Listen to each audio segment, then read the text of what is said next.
Hello students, welcome to my YouTube channel. आज हम class 8th science का pole star में से मॉडल टेस्ट पेपर नंबर 1 शुरू करने जा रहे हैं। तो शुरू करते हैं। पार्ट ए है हमारे पास एमसीक्यूज। टोटल हमारा जो पार्ट ए है वो 35 मार्क्स का है, जिसमें हमारे पास 20 मार्क्स के एमसीक्यूज है, 5 मार्क्स के फिलअप्स है, 5 के ट्रू फॉल्स और 5 की मैचिंग। तो देखते हैं। सबसे पहले हमारे है MCQs. Example of kharif crop. तो मेज एंड पैडी ये दोनों ही जो है वो खरीफ क्रॉप के एग्जाम्पल्स होते हैं, तो इसका ऑप्शन सी जो है वो राइट होगा। The first step of growing crop is, किसी खेती करने का जो पहला स्टेप होता है वो होता है प्रेपरेशन ऑफ द सॉइल, मिट्टी को तैयार करना। तो ऑप्शन बी जो है वो इसके लिए राइट होगा। पहला स्टेप होता है किसी भी खेती अगर हम करने जा रहे हैं तो इसका पहला स्टेप होता है मिट्टी को तैयार करना खेती के लिए, प्रेपरेशन ऑफ सॉइल। सेकंड है east is used in the production of, east को जो है वो हम यूज करते हैं अल्कोहल्स बनाने के लिए, तो इसका ऑप्शन बी जो है वो राइट होगा। The process of conversion of sugar into alcohol is called, sugar को अल्कोहल बनाने का जो प्रोसेस होता है उसको हम फर्मेंटेशन बोलते हैं, तो ऑप्शन सी इसके लिए राइट होगा। Which of the following can be beaten into the thin sheet, इसमें से कौन सा जो है वो पतली शीट्स में बदला जा सकता है। ये होता है हमारी मेटल्स। मेटल्स में जो है वो एक प्रॉपर्टी होती है जिसको हम मेलेबिलिटी बोलते हैं। मेलेबिलिटी के कारण जो मेटल्स है वो थिन शीट्स में कन्वर्ट हो सकती है। तो फॉस्फोरस भी मेटल नहीं है, ऑक्सीजन भी मेटल नहीं है, सल्फर भी मेटल नहीं है, यहाँ पे सिर्फ जिंक जो है वो मेटल है। तो ऑप्शन ए जो है वो इसके लिए राइट होगा। क्वेश्चन नंबर 5 के लिए जिंक को जो है वो हम थिन शीट्स में कन्वर्ट कर सकते हैं। नेक्स्ट क्वेश्चन है कोलतार इज ए मिक्सचर ऑफ, कोलतार में ऑलमोस्ट जो है वो 200 जो है वो कंपोनेंट्स होते हैं। नेक्स्ट है fire produce by oil can be controlled by, अगर तेल को आग लग जाए तो उसको कैसे कंट्रोल किया जा सकता है। अगर तेल को आग लगे तो उसको पानी से कंट्रोल नहीं किया जा सकता, क्योंकि ऑयल जो होता है वो हल्का होता है, पानी के साथ मिक्स नहीं होता, वो पानी के ऊपर आ जाएगा, जिसके कारण जो है वो आग नहीं रुकेगी, हवा से भी नहीं रुकेगी। तो ये रेत डालनी पड़ेगी इसके ऊपर, क्योंकि रेत जो होगी वो ऑयल से हैवी होगी, जिसके कारण वो ऑयल को कवर कर लेगी। तो ऑप्शन सी जो है वो इसके लिए राइट होगा, सैंड। अगर ऑयल को आग लगती है तो इसके लिए हमें सैंड यूज करनी चाहिए। Next question number 8, the removing of top layer of the soil is called, मिट्टी की सबसे ऊपर वाली लेयर का रिमूव हो जाना, बह जाना क्या कहलाता है, इसको हम सॉइल इरोजन बोलते हैं। तो ऑप्शन सी जो है वो इसके लिए राइट होगा। क्वेश्चन नंबर 8 के लिए removing of top layer of the soil is called the soil erosion. बाकी चीजें क्या है, वाइल्ड एनिमल्स होते हैं जो जंगलों में रहने वाले जानवर होते हैं, उनको हम वाइल्ड एनिमल्स बोलते हैं। डेस्ट्रिफिकेशन होता है सूखा पड़ जाना, जब किसी जगह पे बहुत लंबे टाइम तक बारिश नहीं होती है तो वहां पे जो है वो डेस्ट्रिफिकेशन हो जाती है, सूखा हो जाता है। सॉइल इरोजन हो गया मिट्टी के ऊपर वाली लेयर का बह जाना। और उसके बाद आगे स्पीसीज होते हैं, प्रजातियां, किसी ब्रीड की प्रजाति है, जैसे बिल्ली की कई प्रजातियां होती है, शेर की कई प्रजातियां होती है, तो स्पीसीज हो जाती है हमारी प्रजातियां। नेक्स्ट हो गया question number 9, the lysosomes are called, lysosomes को हम सुसाइडल बैग्स बोलते हैं, क्योंकि ये खुद ब खुद जो है वो सेल की प्रोटेक्शन के लिए खुद ब खुद अपने आप को मार लेते हैं, इसलिए हम इनको सुसाइडल बैग्स बोलते हैं। Lysosomes are called the suicidal bags. Next है in which part of the cell chromosomes are found, chromosomes कहाँ मिलते हैं, क्रोमोसोम्स जो है सेल के न्यूक्लियस के अंदर मिलते हैं। तो क्वेश्चन नंबर 10 के लिए ऑप्शन नंबर बी जो है वो राइट होगा। क्वेश्चन नंबर 9 के ऑप्शन से एक बार डिस्कस कर लेते हैं। लाइसोसोम्स को हम सुसाइडल बैग बोलते हैं। माइटोकॉन्ड्रिया जो है वो power house of the cell कहलाता है, मिटोकॉन्ड्रिया को हम power house of the cell बोलते हैं। राइबोसोम्स को हम प्रोटीन बनाने के लिए जो है वो इस्तेमाल करते हैं। सेल के अंदर जितना भी प्रोटीन बनता है वो राइबोसोम्स की हेल्प से बनता है। क्लोरोप्लास्ट जो होता है वो ग्रीन प्लांट्स में प्रेजेंट होते हैं, जो कि उनके फूड बनाने में हेल्प करवाते हैं। क्वेश्चन नंबर 10 के भी जो है वो ऑप्शन जो है वो डिस्कस कर लेते हैं। साइटोप्लाज्म जो होती है वो लिक्विड होती है, जेली लाइक फ्लूइड होती है, जो कि हमारे न्यूक्लियस और हमारी जो सेल मेम्ब्रेन के बीच में प्रेजेंट होती है। मिटोकॉन्ड्रिया फिर से power house of the cell होता है। न्यूक्लियस जो होता है वो सेंटर होता है किसी भी सेल का, जिसमें जो है वो उसकी सारी डीएनए जो है वो स्टोर रहता है, क्रोमोसोम जो है उसके अंदर स्टोर रहता है। गोल्जी बॉडीज जो होती है एक तरह की वेस्ट प्रोडक्ट को बाहर निकालने के लिए अपरेटस होते हैं, उनको हम गोल्जी अपरेटस बोलते हैं। नेक्स्ट है हमारे पास क्वेश्चन नंबर 11, इंटरनल फर्टिलाइजेशन अगर, इंटरनल फर्टिलाइजेशन मतलब अंदर होने वाली, इंटरनल का मतलब अंदर, बॉडी के अंदर होने वाली फर्टिलाइजर कहाँ होती है, तो ये फीमेल बॉडी के अंदर होगी, in the female body. Next है when the adolescence age start, adolescence की एज कब शुरू होती है, तो 11 से लेकर 18 साल की एज तक चलती है। ये 11 साल की एज में जो है वो अडोलेसेंस शुरू होता है। नेक्स्ट है फोर्स क्या है, फोर्स जो है वो एक पुश या फिर पुल है, तो ऑप्शन सी जो है वो इसके लिए राइट होगा। नेक्स्ट है what is shown in this diagram, इस डायग्राम में क्या है, ये जो है वो स्प्रिंग बैलेंस है जो कि वेट मापने के लिए यूज किया जाता है, तो क्वेश्चन नंबर 14 के लिए ऑप्शन सी जो है वो राइट होगा। नेक्स्ट है what is the unit of frequency of the sound, sound की जो फ्रीक्वेंसी की जो यूनिट है वो क्या है, वो हर्ज होती है। फ्रीक्वेंसी को हम जो है वो हर्ज में रिप्रेजेंट करते हैं। The pure water is a insulator of electricity, pure water में जो है वो करंट पास नहीं होता, pure water is an insulator of electricity, तो ऑप्शन बी जो है वो इसके लिए राइट होगा। नेक्स्ट है which instrument is use to measure the frequency of the earthquake, earthquake की फ्रीक्वेंसी मापने के लिए हम किसको यूज करते हैं, उसके लिए हम जो है वो सिज्मोग्राफ को यूज करते हैं, तो क्वेश्चन नंबर 17 के लिए ऑप्शन बी जो है वो राइट होगा। अर्थक्वेक की इंटेंसिटी जो है वो हम रेक्टर स्केल पे मापते हैं और इसकी फ्रीक्वेंसी कितनी फ्रीक्वेंसी का है वो हम सिज्मोग्राफ की हेल्प से जो है वो मेजर करते हैं। नेक्स्ट है angle of incidence is equal to the angle of reflection, जो एंगल ऑफ इंसिडेंस है वो हमेशा ही एंगल ऑफ रिफ्लेक्शन के बराबर होता है, तो इसके लिए ऑप्शन ए जो है वो राइट होगा। Always angle of incidence is always equal to the angle of reflection, ये हमारा लॉ ऑफ रिफ्लेक्शन है। नेक्स्ट है हमारा question number 19, which of the following is not a member of solar system, हमें बताना है कि इसमें से कौन सा जो है वो सोलर सिस्टम का हिस्सा नहीं है, तो कॉन्स्टेलेशन जो है वो सोलर सिस्टम का पार्ट नहीं है, क्वेश्चन नंबर 19 के लिए ऑप्शन सी जो है वो राइट होगा। नेक्स्ट है main cause of smoke is, धुआं जो है वो किसके कारण होता है, वो फ्रेश एयर के कारण नहीं होता, सीएनजी के कारण नहीं होता, फ्रेश वाटर के कारण नहीं होता, तो व्हीकल्स के कारण होगा, तो इन गिवन ऑप्शंस में से जो है व्हीकल सबसे ज्यादा सुटेबल है। नेक्स्ट है हमारे पास the first step before growing crop is dash of the soil, सबसे पहले जो है वो हम क्या क्या करते हैं, खेती करने से पहले जो है वो मिट्टी को तैयार किया जाता है, तो पहला स्टेप होगा preparation of the soil. Blue green algae fix dash directly from air and enhance the fertility of the soil, blue green algae क्या करती है, नाइट्रोजन को फिक्स करती है, तो blue green algae fix nitrogen directly from the air. Iron is dash reactive than the copper, iron जो है वो कॉपर से ज्यादा रिएक्टिव होता है, iron is more reactive than the copper.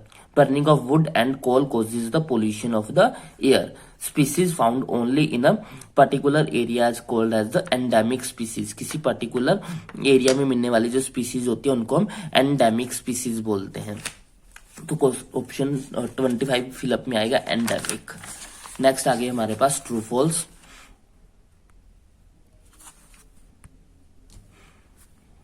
First है amoeba has regular shape, amoeba के पास regular shape नहीं होती, sorry amoeba has irregular shape, तो ये ट्रू होगा। अमीबा की जो शेप होती है वो इरेगुलर होती है, वो उसकी शेप कोई भी फिक्स नहीं होती है, वो बार बार अपनी शेप को चेंज करता रहता है। Amoeba produce by budding, amoeba जो है बडिंग से प्रोड्यूस नहीं करता, अमीबा जो है वो बाइनरी फिजन से प्रोड्यूस करते हैं, इसलिए ये जो है ये फॉल्स होगा।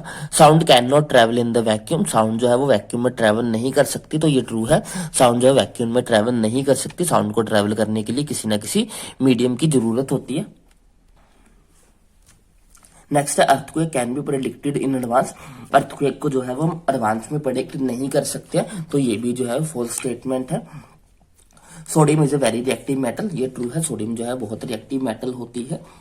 नेक्स्ट है हमारे पास मैचिंग इनर प्लैनेट्स, इनमें से हमें इनर प्लैनेट्स कौन से हैं, तो पहले 4 प्लैनेट जो है वो इनर प्लैनेट है, तो अर्थ भी जो है वो एक इनर प्लैनेट है, मार्स भी जो है वो एक इनर प्लैनेट है। इसके बाद है आउटर प्लैनेट्स, लास्ट के 4 प्लैनेट जो है वो हमारे आउटर प्लैनेट्स हैं, तो इन ऑप्शंस में से कोई भी जो है वो आउटर प्लैनेट है ही नहीं है, तो यहाँ पे एक ऑप्शन होना चाहिए था जुपिटर वगैरह, तो यहाँ पे कोई भी ऑप्शन नहीं है आउटर प्लैनेट के लिए। नेक्स्ट है खरीफ क्रॉप, खरीफ क्रॉप हमारी पैडी और मेज दोनों होती है, तो थर्ड का ये ऑप्शन होगा। नेक्स्ट है हमारे पास केमिकल फर्टिलाइजर, केमिकल फर्टिलाइजर में हमारे पास यूरिया एंड सुपर फॉस्फेट्स आ जाएंगे। ऑर्गेनिक मैन्योर में हमारे पास animals excreta, cow urine and plant waste, organic चीजें जो है वो सारी हमारी ऑर्गेनिक मैन्योर की फॉर्म में आ जाएंगी, तो यहाँ पे आउटर प्लैनेट का कोई भी ऑप्शन नहीं है। नेक्स्ट है हमारे पास पार्ट बी, पार्ट बी में जो है वो हमारे 2 मार्कर के क्वेश्चन होंगे।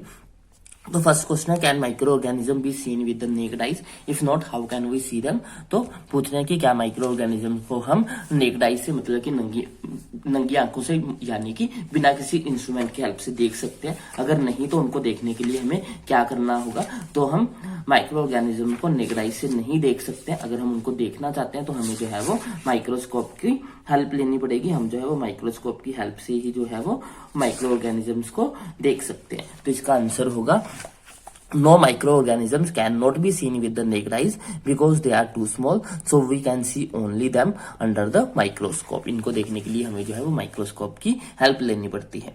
नेक्स्ट है sodium occur in the combined state whereas gold in its native state। why?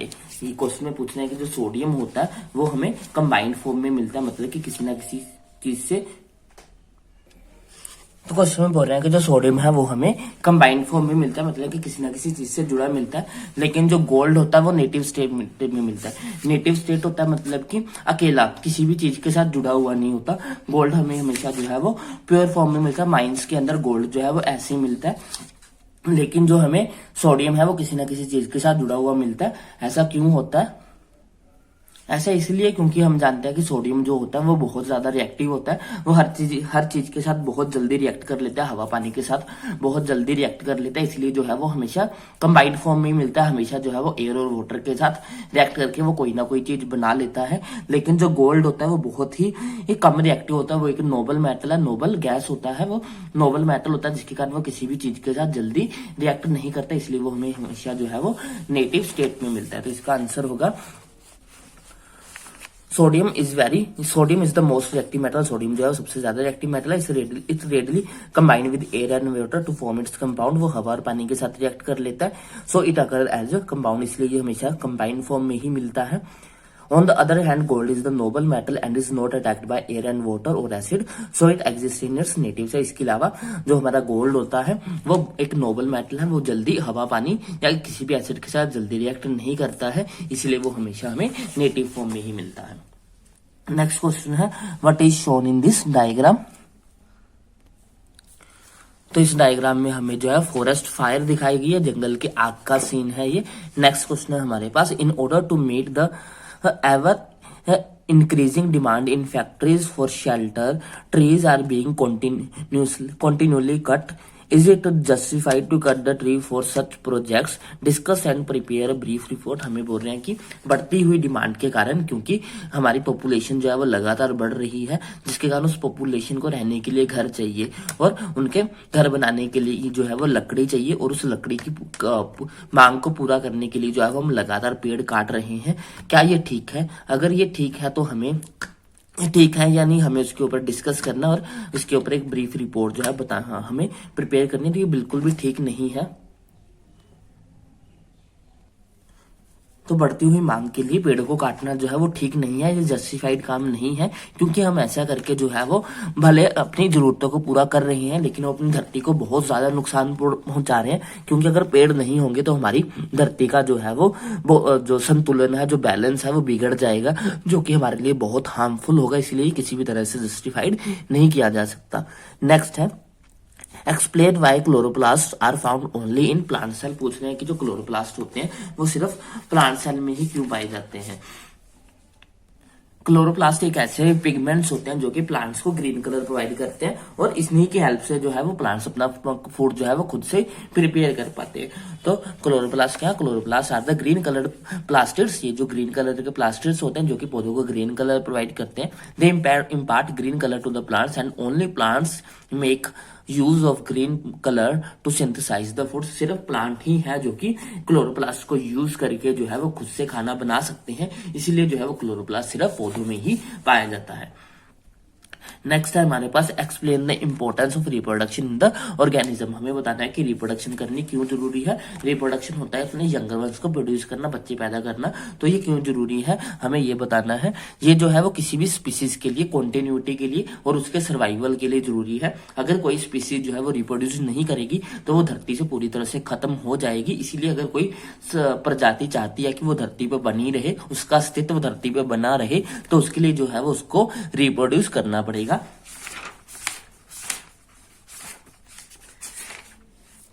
तो तो इसका आंसर होगा यहाँ पे, आप अपनी तरफ से बना के लिख सकते हो। मैंने आपको बताया कि ये ऐसा क्यों जरूरी है, उसको अपने सर्वाइवल के लिए ये सब करना जरूरी है। It is ability of the living organism to produce the younger ones of its own kind. ये पहले बताया गया कि रिप्रोडक्शन होता क्या, रिप्रोडक्शन होता है अपने जैसे दूसरों को पैदा करना, अपने छोटों को पैदा करना, बच्चे पैदा करना। Reproduction help to increase the population of the species. Reproduction की हेल्प से किसी भी स्पीसीज की जो है पॉपुलेशन, उसकी आबादी जो है वो इंक्रीज होती है। It is an important biological process for the existence and the continuity of the species. अगर कोई स्पीसीज चाहती है कि वो धरती पे कॉन्टिन्यू बनी रहे, उसका अस्तित्व खत्म ना हो, तो उसको जो है वो रिप्रोडक्शन करनी जरूरी है। नेक्स्ट है explain Y sportsman use shoes with the spike. Sportsman जो है वो स्पाइक्स वाले जूते क्यों पहनते हैं, ताकि उनका जो है वो फ्रिक्शन, उनके पैरों के बीच में फ्रिक्शन जो है वो ज्यादा हो सके। जितनी ज्यादा फ्रिक्शन होगी उतना उनका पैर जो है वो स्लिप नहीं करेगा, तो वो फ्लोर पे बेटर ग्रिप बनाए रखने के लिए जो है वो ऐसे जूते पहनते हैं स्पाइक्स वाले। Next question, name 3 liquids which when listed in manner as shown in the figure may cause the magnetic needle to. हमें बताना है कि हमें ऐसे 3 लिक्विड्स के नाम बताने हैं जिसमें से जो है वो इलेक्ट्रिक करंट पास हो सके। तो एसिड, बेस और एसिडोलेटेड वाटर जो होगा वो इसका आंसर होगा। नेक्स्ट है what is diffused and regular reflection. Diffuse और रेगुलर रिफ्लेक्शन में हमें डिफरेंस बताना है। तो डिफ्यूज रिफ्लेक्शन क्या होती है, जब हमारा सरफेस, जिस सरफेस पे आके लाइट टकराने वाली है वो स्मूथ ना हो, वो उबड़ खाबड़ हो, वो प्लेन ना हो, तब जो रिफ्लेक्शन होती है उसको हम डिफ्यूज रिफ्लेक्शन बोलते हैं। डिफ्यूज रिफ्लेक्शन के अंदर लॉ ऑफ रिफ्लेक्शन का कोई भी लॉ है जो फॉलो नहीं होता है। और जो हमारा रेगुलर रिफ्लेक्शन होता है वो तब होता है जब हमारा जो रिफ्लेक्टिंग सरफेस होता है पूरी तरह से स्मूथ होता है और इसके ऊपर सारे लॉ ऑफ रिफ्लेक्शन जो है वो ओबे करते हैं, सारे लॉ ऑफ रिफ्लेक्शन जो है इसके ऊपर फॉलो करते हैं। तो एक बार इसमें को देख लेते हैं। रेगुलर रिफ्लेक्शन क्या है, it occur on a smooth plane. Regular reflection जो है स्मूथ प्लेन के ऊपर होता है। Reflected rays are parallel to one another. जो रिफ्लेक्टेड रेज होती है वो इसमें सारी पैरेलल होती है। और एक आप ऐड कर सकते हो कि all the law of reflection are followed in this reflection. Diffuse क्या होता है, it occur on rough surface. ये जो है वो रफ सरफेस के ऊपर होता है। इसमें जो है वो रिफ्लेक्टेड रेज जो होती है वो अनपैरेलल होती हैं एक दूसरे के, और ये जो है वो लॉ ऑफ रिफ्लेक्शन को जो है वो फॉलो नहीं करता है। नेक्स्ट क्वेश्चन है हमारे पास, what is global warming. Global warming क्या है, हमारी धरती का टेम्परेचर जो है वो लगातार बढ़ रहा है। हमारे पोल्यूशन होने के कारण हमारे एटमॉस्फेयर में जो है वो कार्बन डाइऑक्साइड की जो क्वांटिटी है वो लगातार इंक्रीज हो रही है, लगातार बढ़ रही है। बढ़ती हुई कार्बन डाइऑक्साइड के कारण हमारी धरती जो है वो गर्म होना शुरू हो गई है, क्योंकि कार्बन डाइऑक्साइड क्या करती है, सूरज से आने वाली किरणों को जो है वो अपने पास पकड़ लेती है, उसको ट्रैप कर लेती है, उसको धरती से बाहर नहीं जाने देती। इसलिए कारण धरती का टेम्परेचर जो है वो बढ़ना शुरू हो जाता है। तो जितनी ज्यादा कार्बन डाइऑक्साइड हमारे एटमॉस्फेयर में होगी उतनी ज्यादा गर्मी जो है वो पकड़ के रखेगी, जिसके कारण हमारी धरती उतनी ही ज्यादा गर्म होगी। और इस प्रोसेस के कारण धरती का गर्म होने के प्रोसेस को हम बोलते हैं ग्लोबल वार्मिंग। पूरी की पूरी धरती का गर्म होना ही ग्लोबल वार्मिंग कहलाता है। नेक्स्ट क्वेश्चन है पार्ट सी के अंदर। अब हमारा पार्ट सी शुरू है। इसमें सभी क्वेश्चन जो है वो हमारे 3 मार्क्स के होंगे। सबसे पहला क्वेश्चन है differentiate between the insecticide and the weedicide. Insecticides और वीडिसाइड्स के अंदर हमें डिफरेंस बताना है कि क्या होता है। इंसेक्ट का मतलब होता है कीड़े मकोड़े और साइड का मतलब होता है किल करना, मार देना। तो इंसेक्टिसाइड्स क्या होते हैं, ऐसे केमिकल्स जो कि इंसेक्ट को किल करें, इंसेक्ट को मार दें। और वीडिसाइड्स क्या होते हैं, वीड्स का मतलब होता है अनवांटेड प्लांट्स और साइड्स का मतलब होता है मार देना। तो वीडिसाइड्स ऐसे केमिकल्स होते हैं जो कि अनवांटेड प्लांट्स या फिर वीड्स को मार देते हैं। तो यही डिफरेंस है हमारा इंसेक्टिसाइड और वीडिसाइड्स के। इंसेक्टिसाइड्स कीड़े मकोड़ों को मारने के काम आते हैं और वीडिसाइड्स जो है वो अनचाहे जो अनवांटेड प्लांट्स हमारे फसलों के साथ उग जाते हैं उनको मारने के लिए हम वीडिसाइड्स यूज करते हैं। हमने देखा होगा जब आप घर में कोई प्लांट उगाते हैं तो उसके आसपास जो है बहुत सारे छोटे छोटे प्लांट्स उग जाते हैं अपने आप। वो सारे के सारे प्लांट जो होते हैं वो वीडिसाइड्स होते हैं। तो इंसेक्टिसाइड्स क्या है, these are the chemical used to kill the यहाँ पे प्लांट पेस्ट्स और ऑर्गेनिज्म अटैकिंग द प्लांट्स। ये छोटे छोटे कीड़े मकोड़ों को मारने के लिए जो है वो इस्तेमाल किए जाते हैं। These are the chemical use to kill the weeds. ये जो है वो अनवांटेड प्लांट्स को मारने के लिए यूज किए जाते हैं। These effect the human life. ये ह्यूमन लाइफ को जो है वो इफेक्ट करते हैं। ये जो है वो हमारी फूड चेन में एंटर हो जाते हैं। यहाँ पे एग्जांपल्स है, डीडीटी जो है वो एक इंसेक्टिसाइड है और डोलाफन जो है वो एक हमारा वीडिसाइड है। नेक्स्ट है हमारे पास explain the difference between the thermoplastic and thermosetting. हमारे पास प्लास्टिक जो होती है वो दो तरह की होती है, थर्मोप्लास्टिक एंड थर्मोसेटिंग। हमें जो है वो उनके बीच का डिफरेंस बताना है। थर्मोप्लास्टिक्स क्या होती है? ऐसी प्लास्टिक जो बेंड हो जाती है, एक बार उनकी शेप जो है वो चेंज की जा सकती है गर्म करके। लेकिन थर्मोसेटिंग एक बार सेट हो जाती है, सेटिंग से ही पता लगता है। सेटिंग का मतलब एक बार सेट होगी तो वो फिर दोबारा अपनी शेप को बदलती नहीं है। जैसे हमारी चेयर्स वगैरह, एक बार अगर वो सेट हो गई, अपनी शेप उन्होंने ले ली है, तो वो टूटेंगी, अपनी शेप द्वारा चेंज नहीं करती हैं। तो इनके बीच का डिफरेंस देख लेते हैं। थर्मोप्लास्टिक्स क्या है? इनको बेंड किया जा सकता है आसानी से, it can bend easily. On heating it get deformed. अगर हम इनको गर्म करेंगे तो डिफॉर्म्ड हो जाएंगे, मतलब कि अपनी शेप को बदल देंगे। It can use again and again. Thermoplastic को हम बार बार जो है वो यूज कर सकते हैं। It can be moulded into various shapes on heating. इनको जो है वो गर्म करके किसी भी शेप में जो है वो बदला जा सकता है। तो आगे है हमारे थर्मोसेटिंग। इनको जो है बेंड नहीं किया जा सकता। अगर हम इनको बेंड करने की कोशिश करेंगे तो ये टूट जाएंगे। Heating has no effect on it. अगर हम इनको गर्म करेंगे तो इन पे कोई इफेक्ट नहीं पड़ता, कि अपनी शेप को बदलते नहीं है। It can not be reuse. इनको दोबारा यूज नहीं किया जा सकता क्योंकि अपनी शेप को दोबारा नहीं बदलते हैं। It can be moulded only once और ऑन हीटिंग। इनको सिर्फ एक ही बार इनकी शेप में बदला जा सकता है। एक बार अगर इन्होंने शेप ले ली तो इनकी शेप जो है वो दोबारा चेंज नहीं करी जा सकती। नेक्स्ट है हमारे पास what are the advantage of using CNG and LPG as fuel. CNG और एलपीजी को फ्यूल की फॉर्म में यूज करने की क्या क्या लाभ होंगे, क्या क्या एडवांटेज होगी, हमें वो बतानी। तो एलपीजी जो होती है उसकी क्लोरिफिक वैल्यू ज्यादा होती है और ये पोल्यूशन नहीं करती है, बहुत सस्ती होती है, आसानी से इसको हैंडल किया जा सकता है। एक नीट एंड क्लीन फ्यूल है, इसलिए इसको यूज करना जो है वो अच्छा है। Advantage of LPG. LPG as high calorific value, मतलब कि जब ये जलती है तो बहुत कम क्वांटिटी में जलकर ज्यादा क्वांटिटी में हीट प्रोड्यूस करती है। क्लोरिफिक वैल्यू एक वैल्यू होती है जिससे हमें ये पता लगता है कि कोई फ्यूल कितना जल के कितनी हीट प्रोवाइड कर रहा है, कितनी गर्मी प्रोवाइड कर रहा है। तो एलपीजी जो है बहुत कम क्वांटिटी में जल के ज्यादा क्वांटिटी में हीट पैदा करती है। ये जो है वो अगर 1 ग्राम हम जलाएं, 1 ग्राम अगर हम एलपीजी को जलाते हैं तो हमें 50 किलो जूल जो है वो एनर्जी मिलती है। इसीलिए ये जो है बहुत अच्छा फ्यूल है। It Burns with smokeless flame and does not cause any pollution. जब ये जलती है तो इसमें से कोई धुआं नहीं निकलता, इसलिए ये किसी भी तरह का पोल्यूशन जो है वो नहीं करती है।